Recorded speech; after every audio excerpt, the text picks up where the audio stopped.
new details on the fate of a billion-dollar resort casino project in Taunton. The project now may not be happening. Just before it was about to receive a ruling on whether it qualifies for reservation land to build that casino, the Mashpee Wampanoag tribe suddenly dropped its request. New tonight, we're hearing from Taunton residents and learning more about what's next.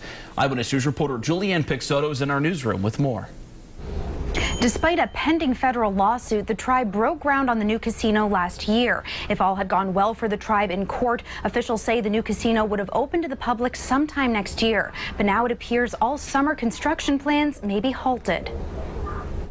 Is the Mashpee Wampanoag tribe entitled to build a casino on this Taunton land? That question expected to be answered by the U.S. Department of the Interior yesterday. But before the DOI's decision was announced, the tribe suddenly withdrew its request. We were ecstatic. Michelle Littlefield is one of more than 24 Taunton residents excited by the Mashpee Wampanoag tribe's decision. The group had filed a lawsuit and won a victory last year after a U.S. District Court judge ruled that the land never should have been given to the trust in the first place. Our community has been very torn apart by this, and we hope that this is a time when our community will finally come together and heal. We are not the villains here.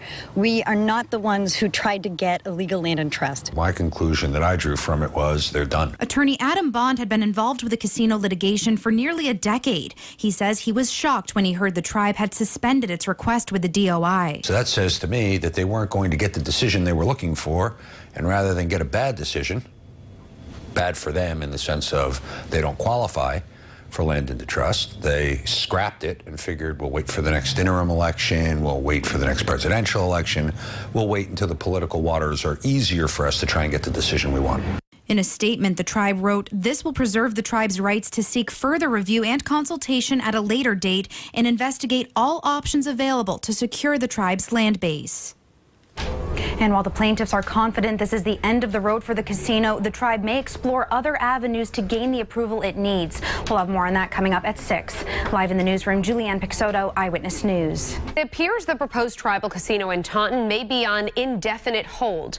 That's after legal wrangling over the land, seen here on the Pinpoint News Tracker, came to an abrupt halt at the tribe's request. But they may not be giving up completely. Eyewitness News reporter Julianne Pixoto is live in studio now with the new details. Shannon, is the Mashpee Wampanoag tribe entitled to build a casino on Taunton land? That question expected to be answered by the U.S. Department of the Interior yesterday. But before the DOI's decision was announced, the tribe suddenly and unexpectedly withdrew its request. I think you need to stick a fork in them. I think they're done at this point. Attorney Adam Bond had been involved with a casino litigation for several years. He says he was shocked with the tribe's decision to suspend its request with the DOI. Here's what he thinks happened. The Department of the Interior said, we're not going to be giving you the decision you want. You may want to scrap this right now and wait for a later date. Now the tribe intends to appeal a federal judge's decision made last year, ruling that the Taunton land never should have been granted in trust to the tribe in the first place. In a statement, the tribe took a jab at the plaintiffs in the case, writing, "Last year, a group of anti-Indian East Taunton residents filed a lawsuit challenging the Interior Department's authority to hold land in trust for the historic tribe." It's very hurtful. Several of our plaintiffs feel very slighted by that. It's offensive to people, 25 ordinary citizens. We're not anti-Indian, and those are just words of desperation from a desperate man. The Littlefields are part of the plaintiff group of 24 Taunton residents. We know this is the end of the road for them and for us, and we're grateful to have it over with. It's been a long, hard-fought battle.